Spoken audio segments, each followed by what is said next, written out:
There are some days when just one story dominates our coverage. One story fills this entire hour, like the day the redacted Mueller report is released. And we will have many more of those days, like this year with the investigations of the president. I'm sure we're going to have a lot of days like that. We might even have a couple of days like that next week when Attorney General William Barr testifies to the Senate Judiciary Committee on Wednesday and, more importantly, the House Judiciary Committee on Thursday. And I say more importantly because the House Judiciary Committee is controlled by Democrats who are actively seeking the full unredacted Mueller report and its supporting documents, while the Senate Judiciary Committee is controlled by Republicans with Chairman Lindsey Graham doing everything he possibly can to help William Barr contain the release of Robert Mueller's actual work. But every day, including every day when we become swamped in the coverage of one big story in Washington, remember that that day is also a presidential campaign day. We're in the middle of a presidential campaign.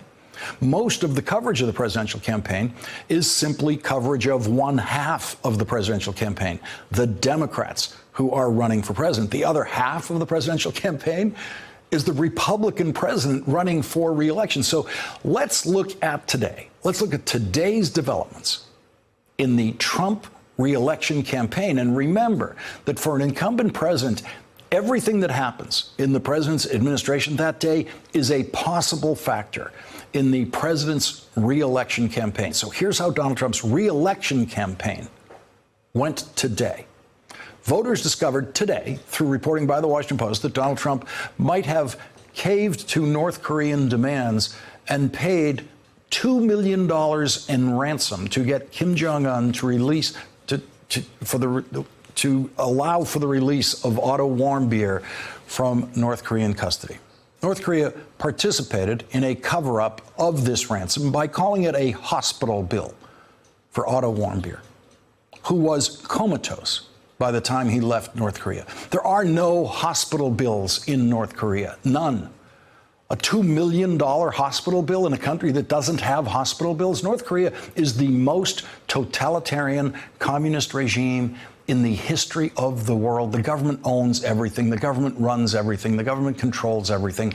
No North Korean hospital has the capacity to deliver $2 million worth of health care to anyone.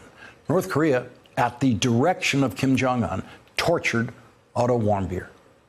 North Korea, at the direction of Kim Jong-un, murdered Otto Warmbier and sent him home after getting a promise of $2 million from Donald Trump, sent him home when he was dying. Sent him home when no amount of the best health care in the world could save Otto Warmbier.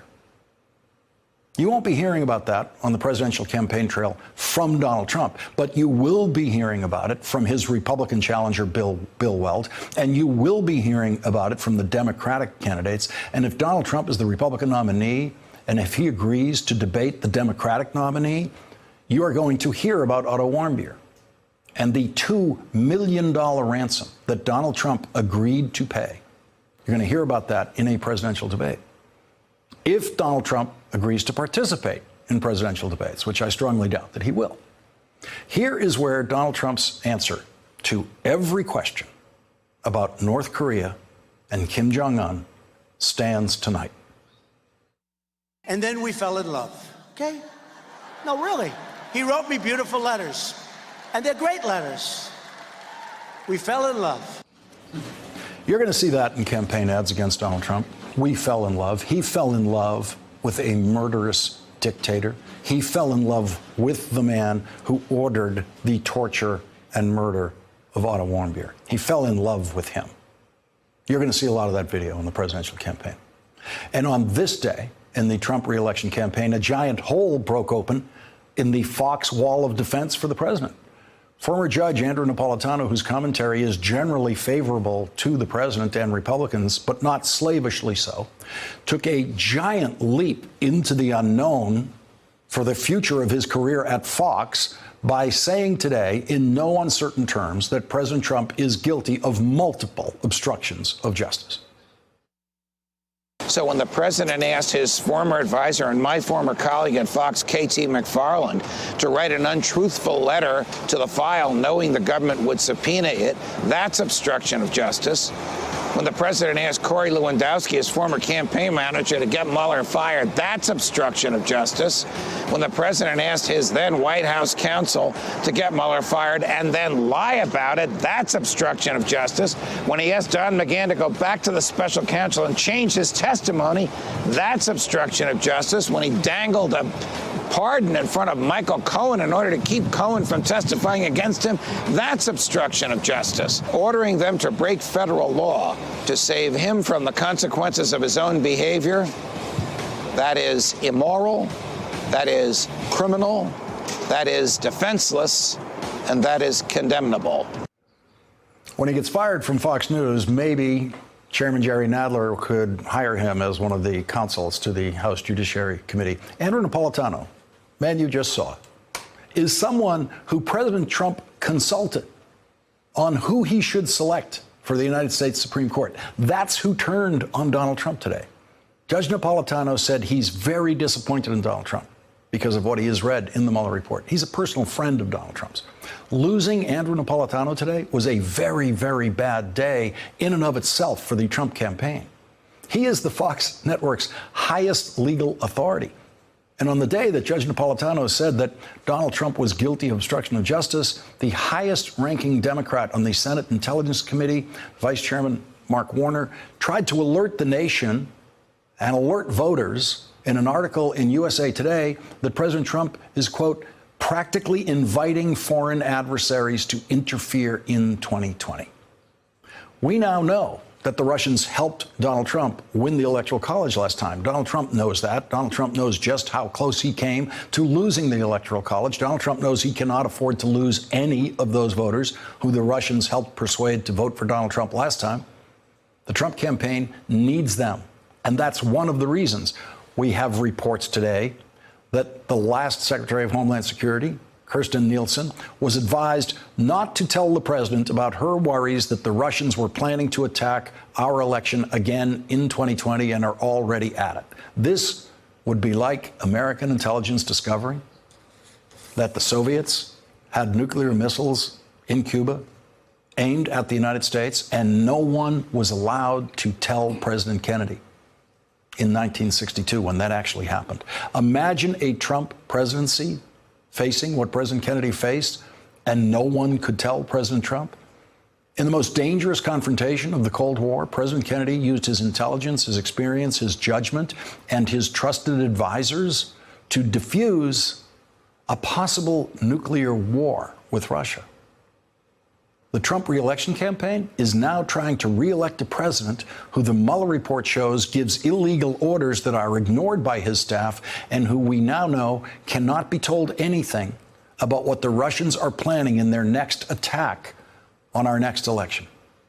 And on this day in the Trump re-election campaign, the president got a new opponent, former Vice President of the United States, Joe Biden. In Joe Biden's video announcement of his campaign, he didn't focus on the outrage of the week. He didn't even mention the Mueller report. He focused on the outrage that he says started him thinking about trying to take the White House back from Donald Trump. Joe Biden reached back 2 years across hundreds of Trump outrages and reminded the country of the one we must never forget. The time Donald Trump said that there were some good people chanting, "Jews will not replace us." And that's when we heard the words of the President of the United States that stunned the world and shocked the conscience of this nation. He said there were, quote, some very fine people on both sides. Very fine people on both sides? With those words, the President of the United States assigned a moral equivalence between those spreading hate and those with the courage to stand against it. And in that moment, I knew the threat to this nation was unlike any I had ever seen in my lifetime. Leading off our discussion tonight, former Democratic Senator from North Dakota, Heidi Heitkamp. She's now a fellow at Harvard's Institute of Politics, and today she launched a new initiative called the One Country Project, aimed at Democrats winning back rural voters. Also joining us, Steve Hildebrand, Democratic political strategist and former Deputy National Campaign Manager of President Obama's 2008 presidential campaign. And Jason Johnson is with us. He's the politics editor at TheRoot.com and a professor of politics and media at Morgan State University. He's also an MSNBC contributor, an all-star political lineup here for the presidential campaign analysis. Senator Heitkamp, I want to get your reaction to Joe Biden's entry into the campaign today and what it might mean for Donald Trump. I think Joe Biden answered the question that every politician gets asked. Why are you in this race? And I think he did a marvelous job in leading with a values, character-based argument for why we need a change. You could only listen to your earlier comments and know that we are in a state where we need to have a change, and we need to broaden the dialogue and offer a greater range of options for fixing the problems in this country. And I think that's what Joe Biden is going to bring to this Democratic primary season. So I think it's what I have been anticipating and have said on your show. I expect Joe would get in, and here he is, and I think he's going to add to the flavor and to the dynamic nature of this primary season. He certainly didn't have any surprise going for him this morning when he jumped in. Everyone knew it was coming. Steve Hildebrand, I want to go to the Trump campaign. There is a Trump campaign, a Trump re-election campaign that is, I think, ignored in the way that we cover the news. You're a veteran of a successful presidential campaign. I want you to imagine yourself in a president's re-election campaign, and you're watching the incoming every day at the White House, because for any president, there's always incoming at the White House. There's always something that can affect your presidential re-election campaign as president. But look at what the Trump White House is both creating by way of its own problems with Congress on subpoenas and other things, and what's happening to it that comes to it from the outside. You have a former cabinet member now recently left the cabinet, Homeland Security Secretary. It becomes revealed that she's not allowed, was never allowed, to mention Russia to the president. It just seems like almost every hour there's something happening that is another big problem for the Trump re-election campaign. You know, every day they seem to wake up and create their own worst nightmare. They've got a political shield. They've got a 30 to 35% base that never wavers in support for him. That being said, I can't imagine how you can handle the political gunfire that comes at you every single day by your own creation.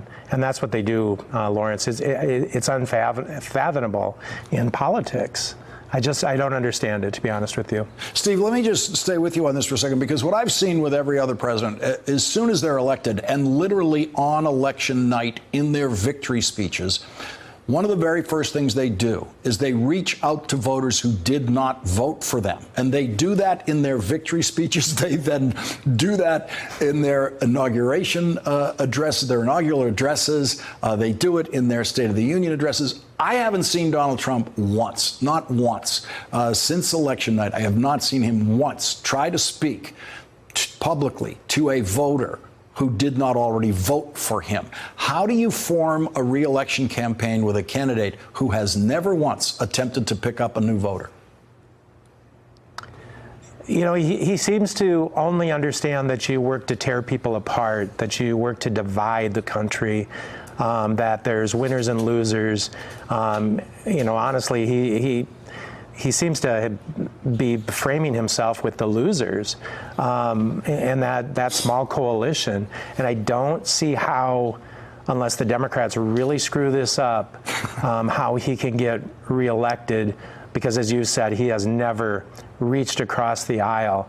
And that's one of Joe Biden's strengths, is he's going to have capacity to go after voters who felt a little bit disenfranchised in 2008 or 2006, I'm sorry, and to bring them back into our fold where they've been for a long time, but they just weren't courted properly while Trump was really going after them. Jason Johnson, when you look at today as a day in the Trump re-election campaign, it's another disastrous campaign day. Oh, yeah. But here's the thing, Lawrence. There have been tons of these for Donald Trump, and he is oblivious to how bad he ends up looking.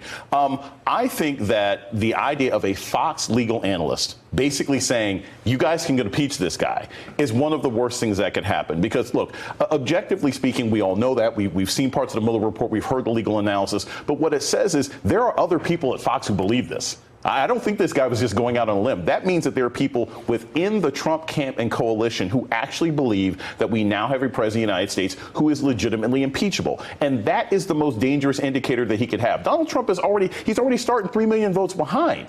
He is not in a strong position going into 2020. And if that is a belief, and if the Democrats can manage this properly and actually do an impeachment hearing, he's much weaker than I think even he could have anticipated a couple months ago.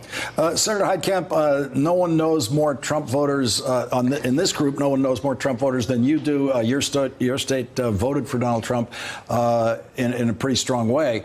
Do you sense a loosening of the Trump grip? The next segment we're going to do is a Republican saying that the Mueller report was the breaking point for him. You just saw Judge Napolitano from Fox saying, yes, this is obstruction of justice. Is the Trump grip loosening, do you think? I think that Trump sees two other weapons that he has: a good economy, and he'll say it's about the economy, and fear. And we know how well he plays that card. And so in rural America, the economy is not as good as it is in other parts of this country. So one of the major thrusts for this president in terms of seeking re-election and securing the unified base that we've been talking about is a good economy. That's not true in rural America, and that's something we're going to be talking about in the One Country Project. You know, we need to hold him accountable. He promised a better economy for our farmers, a better economy for rural America, and he's not delivering. And so I think he's concerned. That's why you see Xi coming to the White House. He's concerned about what the tariffs have done to rural America and to farmers, and he's got to address some of these systemic problems. But, you know, the bottom line is he would say, if he were on this show, look, I have the best economy in the history of this country, which we all know is not true, but that is going to be my shield against any of these other things that you all have been talking about. And you know, that can be a pretty persuasive argument to a lot of people. And I'm probably the minority here. I think Donald Trump could get reelected. And I think he could get reelected if we do not focus on economic challenges in the parts of the country that he is strong and where he is failing those parts of the country. You are not alone in that opinion, because Jason Johnson is nodding here right beside me. Go ahead, Jason. Yeah, well, I've always assumed that President Trump's going to get reelected. Going to get reelected. Yeah, most presidents get reelected in American history. The only thing that works against him, he's got weak fundamentals, right? He lost by 3 million votes. He's never been at 50% approval rating. And every single state that he won that made a difference in 2016 flipped blue in a hard way during the midterms. But at the end of the day, we see the weakness in some of the Democrats by Joe Biden's announcement today. Look, Joe Biden spent most of his announcement. You were Barack Obama's vice president for 8 years, and you spend your announcement talking about Trump. We need to get a reason to vote for you. Everybody knows why to vote against Donald Trump. And I'll be honest, if the Democrats can't figure out how to give you something to vote for, as opposed to giving you something to vote against, they won't win. I was disappointed in this announcement from Joe Biden. I expected him to be a lot more politically savvy than he was. We're going to have to break it there. I wish we could go on with this discussion, but we've got a lot more to cover coming up in this hour. And obviously, the presidential campaign is not going away. We're all coming back to this subject. Senator Heitkamp, thank you very much for joining us. Steve Hildebrand, Jason Johnson, thank you all for starting us off tonight. Really appreciate it, Steve. Thanks for checking out our YouTube channel. Subscribe by clicking on the button below for more from The Last Word and the rest of MSNBC.